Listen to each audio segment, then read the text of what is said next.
Is Donald Trump's 100% movie tariff on foreign productions outside US the best move? Saying that a lot of countries stand to lose a lot of money as a result of this, and even possibly US also losing money should other countries slap also some tariffs on US productions coming into their country.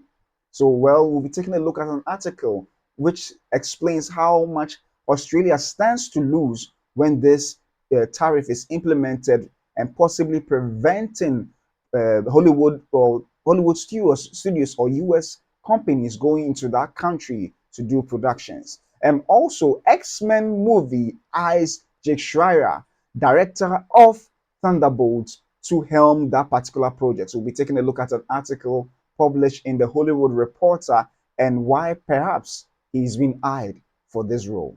I am Papa O2, and this is the Film Mandate. Stay tuned.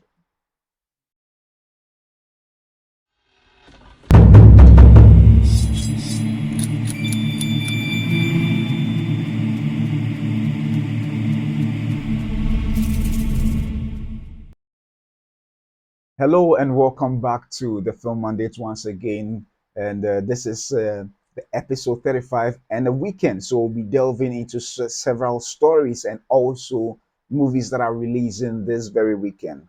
So, into our first story, a couple of would I say months ago, no, a couple of weeks ago, or perhaps even days ago, President Donald Trump came up with a number of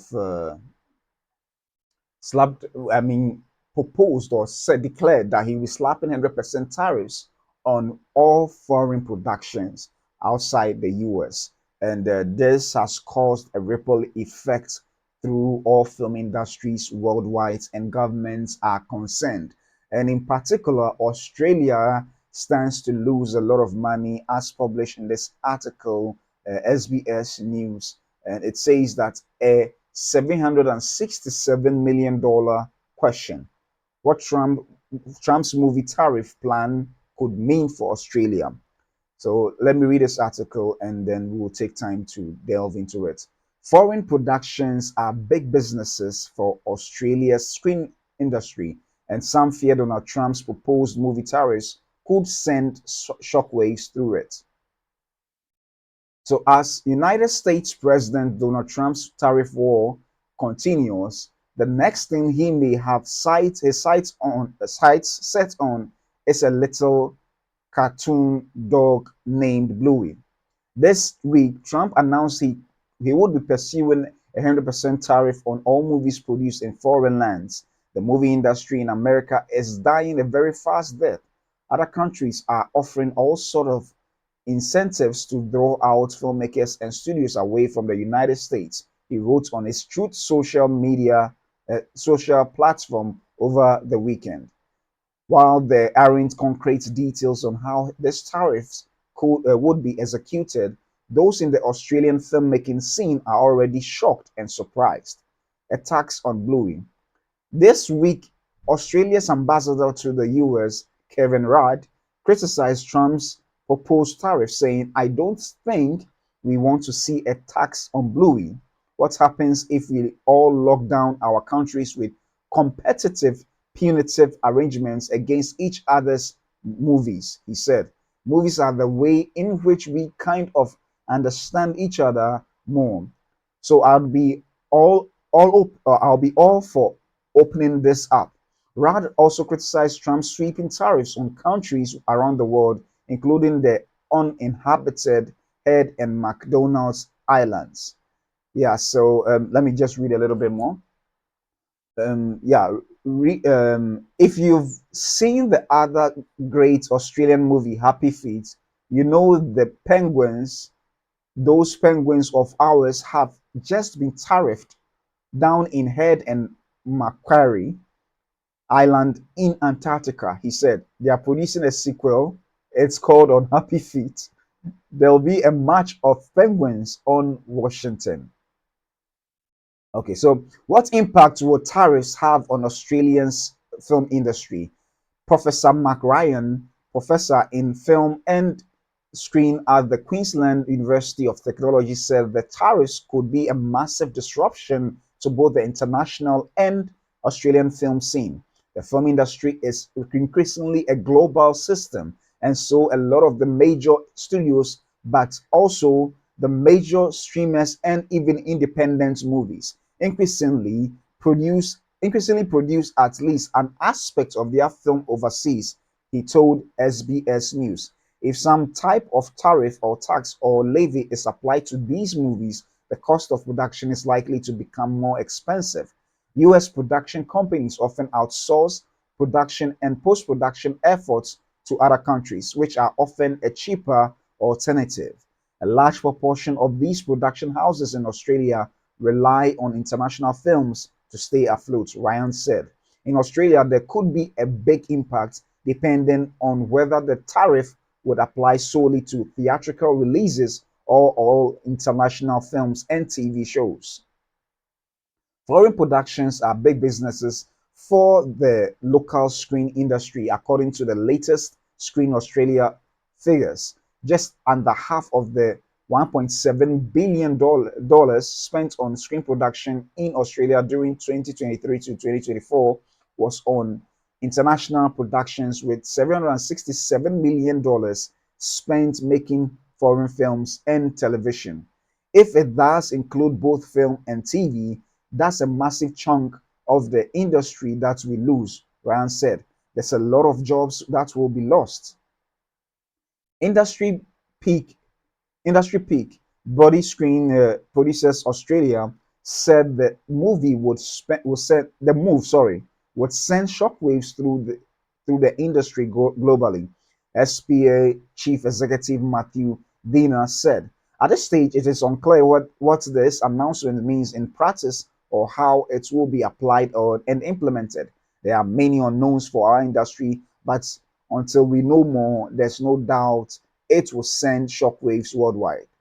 Shock and surprise. Several Australian politicians have already spoken out against the proposal, including NSW Premier Chris Minns. "It's a massive shame, a real kick in the guts to a great industry," he said on Wednesday. "The madness coming out of the United States, surely it can't stick around forever. Ultimately, either this administration will pass or common sense will prevail." Arts Minister Tony Burke said, "Nobody should be under any doubt that we will be standing up unequivocally for the rights of the Australian screen industry. More locally, the reaction is more one of anxiety. There is genuine shock and surprise," Ryan said. "There is a lot of uncertainty, and a lot of people are worried because people rely on these international movies for their bread and butter employment."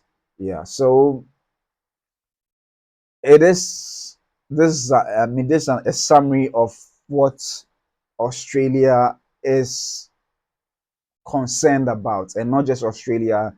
Even in the article, it's further explained how, when this tariff is implemented, would affect international film production or film industry worldwide. So it is really of a huge concern with regards to whether this tariff will be implemented or not, and it poses a lot of questions that it needs answers to. As it stands now, details as to how the tariff will be implemented has not been outlined. So it has left a lot of concern as to whether those tariffs are applicable to all productions outside the US that may want to seek penetration into the US film market.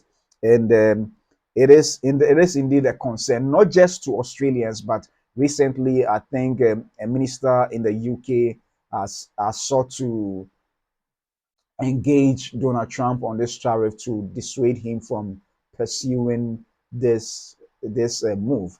And it is a concern worldwide, particularly in countries where a lot of international productions, particularly from the US, go there to shoot their movies. And I think even in Ghana, we do have a lot of foreign production, not a lot, but a number of them coming onto into our country to shoot.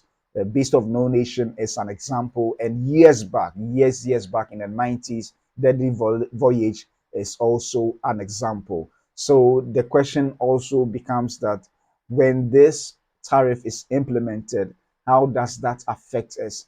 And it is going to affect us as a continent.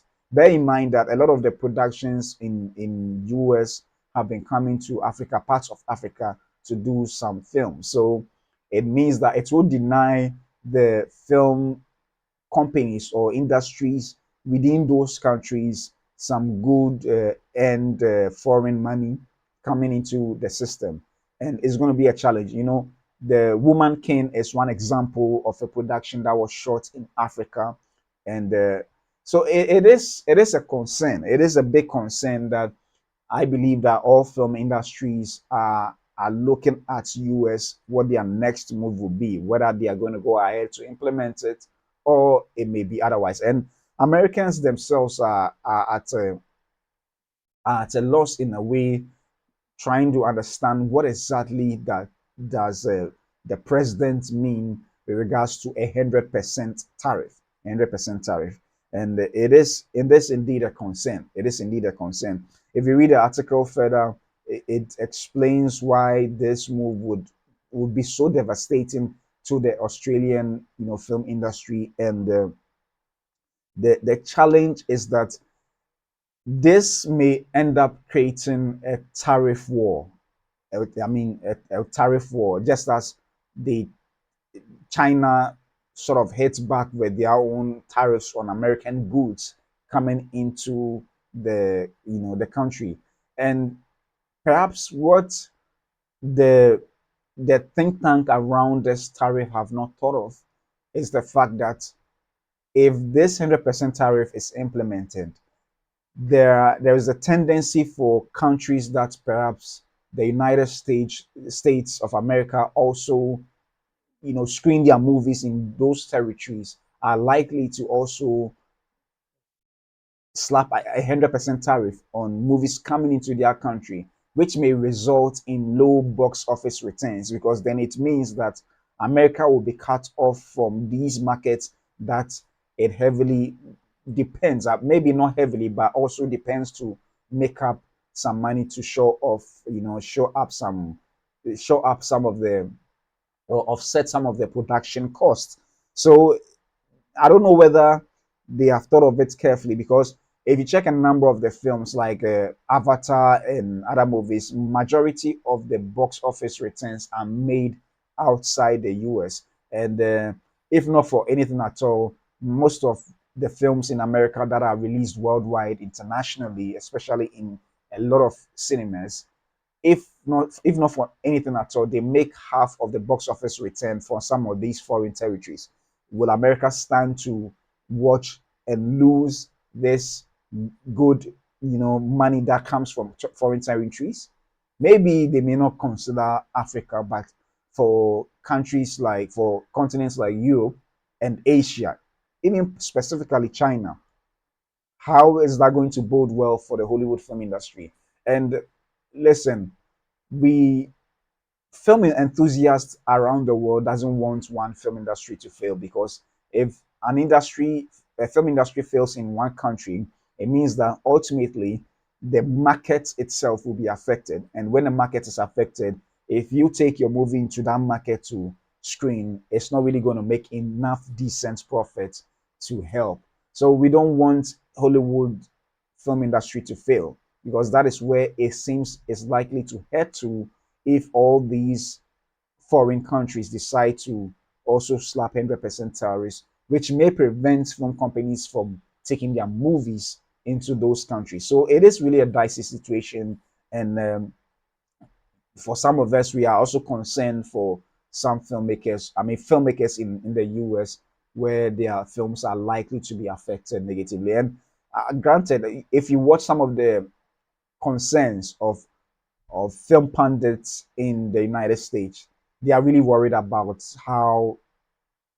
about this particular proposal or declaration, because if it should go ahead is really going to affect the film industry so negatively. Not just for those who are expecting such money from the states into their country to do co-productions, but also particularly for filmmakers in the United States or for the film industry in the United States. So it is indeed a concern, and how this may happen, we are yet to discover. Should Trump finally reveal exactly what he means by 100% tariff, or whether he will go ahead with it at all, or have a different kind of tariff that may help their industry and also the international film industry. So yes, it is indeed a concern, and this wraps up my first story. And moving from the tariff 100% 100% tariff on movies to specifically Marvel, X-Men movie is eyeing Thunderbolts director or filmmaker Jake Schreier as the director for the first installment of the X-Men within the MCU franchise. So, as we all know, Thunderbolts is in the cinema, and critically, it's one of the best movies that critics are praising, and it's really making some good money in the box office. Well, not as compared to some of the big films or MCU films that has already existed, but it's really making good business. And looking at how critically acclaimed it is, it looks like the MCU heads are really eyeing him for a production. So let me read this article briefly and then we can delve into it. So his feature and Marvel some of its best reviews in years. There's an article written by Boris Kitt in the Hollywood Reporter. So Drake Schreier, hot off of directing Marvel's Thunderbolts, is in talks to return to the company with a big screen reboot of the X-Men. The sources confirmed that Schreier, whose movie garnered some of the best reviews for Marvel in quite a few years, is engaged in early talks in for the gig. Michael Leslie, a writer on Hunger Games, The Ballad of Songbirds and Snakes, is penning the script that Marvel's Kevin Feige, as usual, producing the feature, which is currently untitled. Marvel has been quietly moving forward on finding the X-Men director front for a few weeks now. Talk of a director heated up this week. The development finally puts an X-Men movie from Marvel on the track to viability. The title, first created by Stan Lee and Jack Kirby in the early 1960s, has been the most popular Marvel comic book title since the 1980s, and then a popular cartoon in the 1990s. And the Bryan Singer directed movie released in 2000 was one of the films that ushered in the modern comic book movie era, with its cast becoming enmeshed in popular culture. Even now, 25 years later, actors such as Hugh Jackman are still playing their roles to the delight of audiences. See last year's Deadpool and Wolverine, which grossed over $1.3 billion. For 20th Century Fox, the studio behind the movies, the franchise proved to be a long-lasting moneymaker until it ran out of steam with 2019's Dark Phoenix, followed by the sad pandemic release of spin-off The New Mutants. By then, Disney had grandly purchased Fox, and legions of fans have been waiting impatiently for their big screen return since. Marvel has been careful in its development and has released the original cast in some of its movies, such as Doctor Strange in the Multiverse of Madness, the Patrick Stewart's Professor X, and aforementioned Deadpool and Wolverine. And it is bringing much of original cast back for Avengers Doomsday, which is shooting the summer ahead of a release next year. The Schreier choice is a confirmation of a successful relationship, showing Marvel is happy with his work on Thunderbolts. The studio likes to work with filmmakers with which it finds itself in sympathical, be it John Watts on the Spider-Man movies, yeah, Daniel Craig, Daniel Destin Creighton on Joe and Anthony Russo Thunderbolts. Sorry, so Joe and Anthony Russo. Thunderbolts opened to a solid $74.3 million, but more importantly, scored strong audience exit scores and strong reviews, helping Marvel turn a downward slide in the opposite direction. In the opposite direction. So yeah, it looks like Marvel is indeed very excited about the production that Jake Schreier turned in. And let's just take a brief look. I didn't put this up, but then let's take a look at some of the scores that have been given to the movie Thunderbolts. And then maybe that will give us a clear understanding as to how important Marvel finds Jake Schreier to help Helm the X-Men for them. So let me pull this up briefly and then yeah. So on your screen is the Thunderbolts.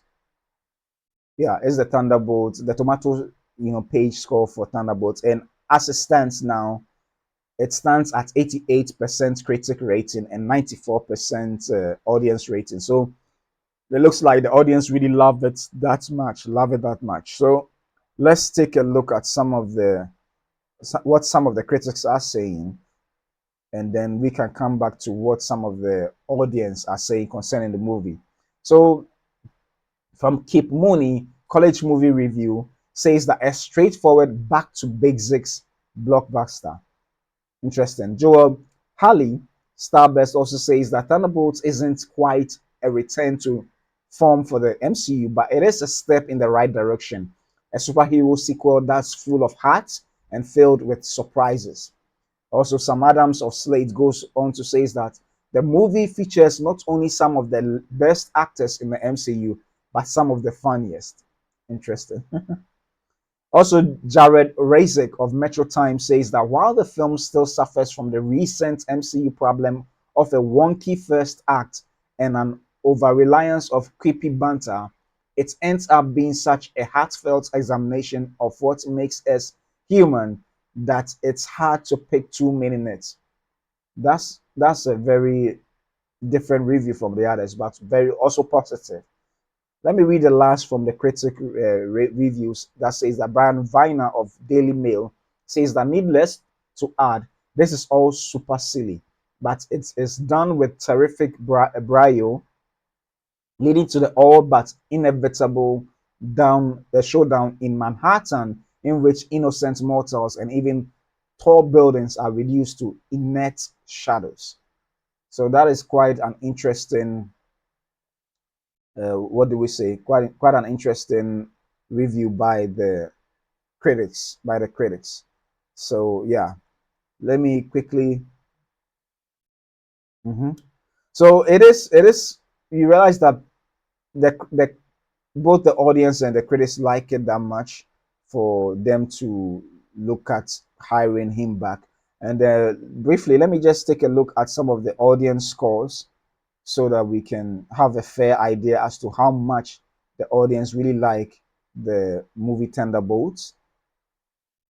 Yes, so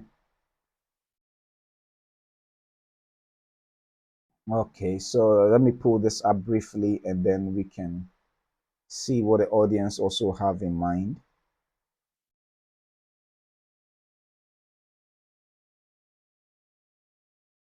Okay, so on your screen, these are some audience reviews of the film. They said definitely the Marvel movie that needed to happen. So good, so great. Loved it. Makes you wonder. I This is a different language. I don't know how to speak the language, but yeah. So you also have one saying that some very serious issues they talk about. no matter what our condition was, we accept you and care about you as they portrayed in this film. They needed each other, and S2 in this world need each other. That's quite a motivational review. Also, this is by far one of the best Marvel movies we've seen in a while. The cinematography and overall lighting in this movie is beautiful. The characters are all fleshed out in detail and easy to understand the way Yelena and Bob steal the show as they are both fully explored, and we get to see what made them the way they are, especially Bob, who is the Sentry and the Void. All three sides of them are explored beautifully. So yes, this is some of the reviews that people are sharing concerning Thunderbolts and how much they love this film, how much they love this film. So yeah, it is no surprise that Marvel is considering, or perhaps maybe already have agreed to have him helm the X-Men film, and it is indeed uh, it is indeed good for Marvel if they feel that this is going to help them. And looking at the audience score, it means that the audience love it that much, even more than the critics, which points to the fact that Marvel have confidence in Jake Schreier, looking at the from the standpoint of the audience. Because at the end of the day, if you make a movie, it is the audience that will make sure that your movie receives the necessary box office receipts to keep on continuing making movies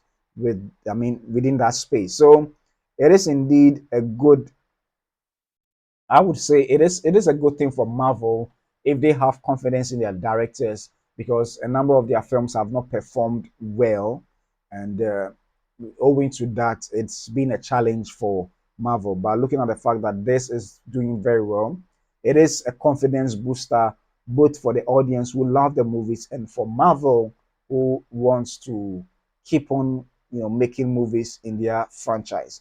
And it is really exciting knowing that at the end of it all, we are seeing Marvel coming back, in form the way we expect it to be. We expect it to be. And if you are looking at some of the movies that Jake Schreier has made, he's made Paper Towns in 2015 and Robot Frank in 2012. So I don't know whether this is his third movie in the making, but yeah, for what a lot of the critics are saying, of the film pundits are saying who have watched the film, it is heartfelt, it is well grounded, unlike some of the films in the last few years that Marvel has released that hasn't really gone so well as expected. So yes, it is exciting to have this news concerning Marvel, and we are hoping for the very best for them. And kudos to Jake Schreier and all the team that made Thunderbolts successful, the cast and crew that made us really, turned out a very excellent performance and production. And also, you know, people are excited about this, and we will not know how much money it's going to make, whether it's going to make it enough to offset the cost. But it looks like from these positive reviews, it may really offset the cost. As to how much of a box office total it will make, we do not know yet. So we'll be looking forward to it making good money so that Marvel can have the confidence to keep on making movies for us to enjoy. So coming off that, it being the weekend, we want to also take a look at what is going to show this weekend in the cinema. So starting from locally, that is Ghana or perhaps some in Nigeria and South Africa as well. There are a number of films that are going to be showing in the cinema today. That has been a Friday. So we have Shadow Force, which is releasing today. And it is an action drama. And also, as usual, Thunderbolts is in the cinema, which released last week. So it's still in the cinema for those who want to go and watch it. And also, Ray 2 will be released on 1st May, and the accountant is still in the cinema. So apart from these two movies on the site, A lot of the a lot of the movies have already been released. So Until Dawn was released a couple of weeks ago, and same for Sinners, which released a couple of weeks ago. So yeah, in a Silverbird cinema, apart from two movies that are releasing this week, a lot of them have released in the previous week and it's still showing. So you can go and also watch it as well.